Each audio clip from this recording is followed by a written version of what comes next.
Hi friends, Seenu மாயா சீரியலில் ஒரு அட்டகாசமான ப்ரொமோ வந்திருக்கு. அதை பற்றி தான் இந்த வீடியோவில் பார்க்க போகிறோம். அதுக்கு முன்னாடி நம்ம சேனலை சப்ஸ்கிரைப் பண்ணாதவங்க கீழே இருக்கிற சப்ஸ்கிரைப் பட்டனை கிளிக் பண்ணிவிட்டு பக்கத்தில் இருக்கிற பெல் ஐக்கனையும் கிளிக் பண்ணிடுங்க. எங்கே பார்த்தோன்னா பஞ்சாயத்தில் வச்சு சிவா அந்த இடத்துல நம்ம ஜானிக்கான தீர்ப்பை சொல்லலான்னு எடுக்கிறாங்க. அப்படின்னு பார்த்து ரகுராம் ஒரு நிமிஷம் நேற்று சாட்சி சொன்னாங்க இல்லையா, அவங்கள மறு விசாரணை பண்ணணும் அப்படின்னதும் புவனேஸ்வரி அதிர்ச்சி ஆகிறாங்க. ஐயோ, அவங்க குடிச்சிட்டு கிடப்பாங்களே, இப்போ எப்படி நாம இங்கே வரவழைக்கிறது அப்படின்னு.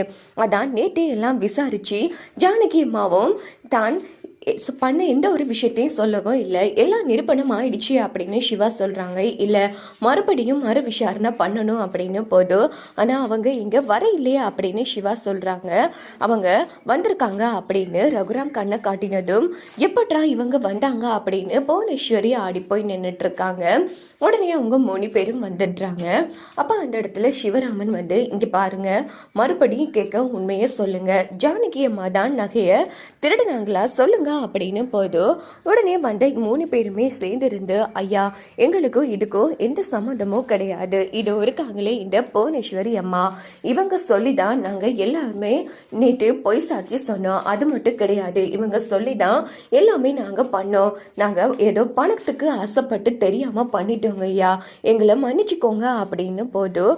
புவனேஸ்வரி ஆடி போய் நின்றுட்டு இருக்காங்க. உடனே அந்த இடத்துல புவனேஸ்வரி எல்லாமே போய் இந்த ரகுராம் தான் இவங்கள அடிச்சு மிரட்டி போய் சொல்லி இருக்கா. இங்க பாருங்க, தேவையில்லாம என் மேல அபாண்டமா பழி போடாதீங்க, அந்த ரகுராமுக்காக பயந்து ஏன் இப்படி என் மேல பழி போடுறீங்க அப்படின்னு போதும். உடனே அவங்க 3 பேரும் இங்க பாருங்கம்மா, இதுக்கு மேல எங்களால அடித்தாங்க முடியாதுதான், ஆனா ஒரு விஷயமா, நாங்க எந்த தப்பும் பண்ண இல்லை, ஒரு அப்பாவி அம்மாவை நாங்க இப்படி பழி போட்டு நாங்கள் பாவத்தை அள்ள விரும்பலை. இங்கே பாருங்க ஐயா, நாங்கள் சொல்கிறது எல்லாமே சத்தியம், இந்த அம்மா தான், அம்மா மேலே எந்த தப்புமே இல்லை, நாங்கள் தான் இந்த புவனேஸ்வரி அம்மா கதையை கேட்டு தப்பு பண்ணிட்டோங்க ஐயா, எங்களை மன்னிச்சுக்கோங்க, எல்லாத்துக்கும் காரணம் இந்த புவனேஸ்வரி அம்மா தான் அப்படின்னதும் உடனே சிவா சும காண்டாயி எழுந்திருக்கிறாங்க. என்னங்க இங்கே நடந்துட்டுருக்கு, நேற்று சாட்சி சொன்னவங்க இன்னைக்கு பேச்சை மாற்றி சொல்லிட்டு இருக்காங்க, அப்படின்னா ஜானகி அம்மா நகையை திருடலை தானே அப்படின்னு போதும். இங்க பாருங்க சிவராமன், நேற்று வரைக்கும் நல்ல சாட்சி சொல்லிட்டு இருந்தவங்களை மறு விசாரணை சொல்லும் போதே உங்களுக்கு புரியலையா, உங்க அண்ணன் இவங்கள அடிச்சிருக்காங்க, வேணும்னா அவங்க உடம்புல தடம் எல்லாம் இருக்கு பாருங்க அப்படின்னு போதும். ஊர் மக்களும் பார்த்து ஆமாங்க ஐயா, தடம் இருக்கு அப்படிங்கிறாங்க, அதனால இந்த சாட்சி செல்லுபடி ஆகாது, என்ன அவர் பொண்டாட்டியை தப்பிக்க வைக்கிறதுக்காக இவங்கள அடிச்சு மிரட்டி மேல பழிப்பட வைக்கிறாரு அப்படின்னு போதும். உடனே சிவராமனால எதுவுமே பண்ண முடியல அந்த இடத்துல. இங்க பாருங்க ரகுராமையா, அது அவங்க சொல்றதுலயும் நியாயம் இருக்குல்ல, நேற்று வரைக்கும் இவங்களுக்கு எதிர்ப்பா சாட்சி சொல்லிட்டு இருந்தவங்க எப்படி திடீர்னு இன்னைக்கு இப்படி பேச முடியும், அதனால இந்த சாட்சியா பதிவிடம் ஏத்துக்க முடியாது, இதை விட நல்ல ஆதாரம் இருந்தா சொல்லுங்க அப்படின்னு போதும். ரகுராமே அந்த இடத்துல என்ன பண்றேன்னு புரியாம கதிகலங்கி போய் நின்றுட்டு இருக்காங்க. உடனே பார்த்தோன்னா அந்த இடத்துல இருக்கு, இதை விட சிறந்த ஆதாரம் இருக்கு அப்படின்னுட்டு மாயா மாசா என்ட்ரி கொடுக்குறாங்க. உடனே சிவராமன் என்ன இது அப்படின்னு போதும், இது இருக்காங்களே இவங்க எல்லாரும் தான் இந்த நகையை திருடி இருக்காங்க, இந்த நகையில அவங்க எல்லாரோட கைரேகை தவிர வேற யாரோட கைரேகையும் இல்லை, முக்கியமா என் பெரியம்மா திருடவே இல்லை, ஏன்னா பெரியம்மாவோட கைரேகை இல்லை, அதுக்கான சான்றிதழ் எல்லாமே இதுல இருக்கு அப்படின்னு எல்லாத்தையும் வந்து ஆதாரத்தோட காமிக்கிறாங்க மாயா. இதை பார்த்த உடனே சிவா உச்சக்கட்ட கோபத்துக்கு போறாங்க.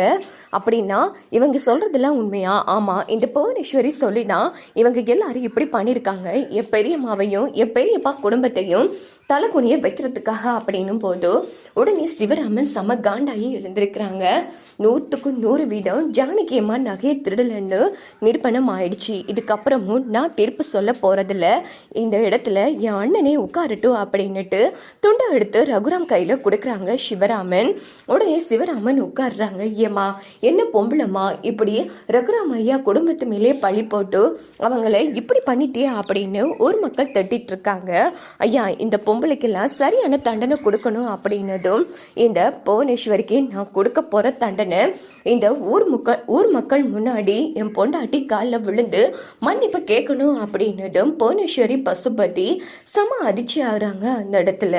ஸோ நம்ம புவனேஸ்வரி வர வழி இல்லாம நம்ம ஜானகி காலில் விழுந்து மன்னிப்பு கேட்குறாங்க. அங்கே பார்த்தோன்னா, நீ எல்லாம் ஒரு பொம்பளையா, இப்படி அந்த அப்பாவையும் அம்மா மேலே பழி போட்டிருக்கு ஐயா, இவளெல்லாம் ஊரை விட்டு விரட்டி அடிக்கணுங்க ஐயா, இவளெல்லாம் திருந்துற ஜென்மமே இல்லை அப்படின்னு ஊர் மக்கள் சொன்னதும், இல்லை இவன் இந்த ஊர்லே தான் இருக்கணும், என் குடும்பம் கௌரவமாக சந்தோஷமாக வாழ்கிறத பார்த்து வயிற்றறிச்சல் படணும், அதனால் பஞ்சாயத்து கலையுது அப்படின்னுட்டு உடனே அங்கேருந்து எல்லாரும் கிளம்புறாங்க. பாத்தியா, நான் தான் சொன்னேன்ல, அந்த கடவுள் வேணும்னா கையை விட்டுடலாம், என் புருஷனும் என் பொண்ணுங்களும் எப்பவுமே என்ன கைவிட மாட்டாங்க, எத்தனை வாட்டி தான் புவனேஸ்வரி எங்ககிட்ட இப்படி அசிங்கப்பட்டே தலையை தொங்க போட்டுட்டு இருக்க போற, அதை பழி வாங்குற இடத்தையும் விட்டுட்டு ஒழுங்கா மனுஷியா வாழ்ற வழியை பாரு அப்படின்னு மாயா சொல்லிட்டு அங்கிருந்து கிளம்பினதும் புவனேஸ்வரி வீட்டுக்கு வந்து திங்ஸ் எல்லாம் போட்டு உடைச்சு அச்சா பாச்சான்னு அந்த இடத்துல கத்திட்டு இருக்காங்க.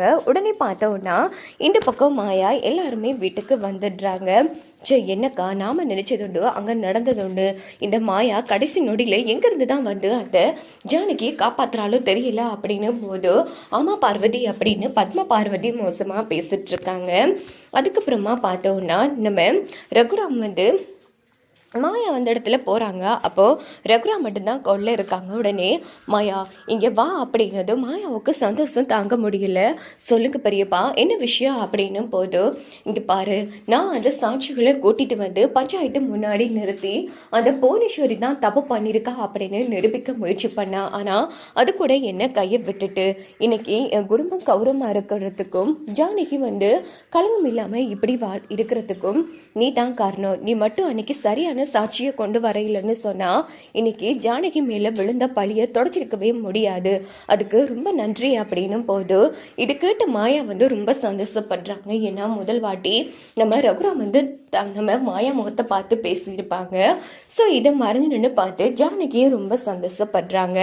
அப்போ உடனே மாயா வந்து, ஐயோ என்ன பெரியப்பா நன்றி அதுன்னு பெரிய வார்த்தையெல்லாம் சொல்லிட்டு இருக்கீங்க, நானும் இந்த குடும்பத்தில் ஒருத்தி தானே, இதெல்லாம் நான் செய்யாமல் வேற யார் செய்ய போறா, அதுவும் நீங்கள் என்னோட பெரியப்பா, அவங்க என்னோட பெரியம்மா, எல்லா பொறுப்பும் கடமையும் எனக்கும் இருக்குல்ல அப்படின்னும் போது உடனே ரகுராம் வந்து எழுத்து நிற்கிறாங்க. இங்கே பாரு, இந்த இடத்துல ஒரு மூணாவது மனுஷி செஞ்சிருந்தாலும் நான் இப்படி நன்றி தான் சொல்லியிருப்பேன், எப்போவுமே நீ பண்ண துரோகத்தை என்னால் மன்னிக்க முடியாது, அதனால ஒரு மூணாவது மனுஷியின் வழியை தான் நன்றி சொன்னேன், என் பொண்ணா இருந்திருக்க நான் கண்டிப்பா நன்றி சொல்லியிருக்க மாட்டேன் அப்படின்னுட்டு ரகுராம் அங்கிருந்து போனது மாயா ரொம்ப வருத்தப்பட்டு நின்றுட்டு இருக்காங்க.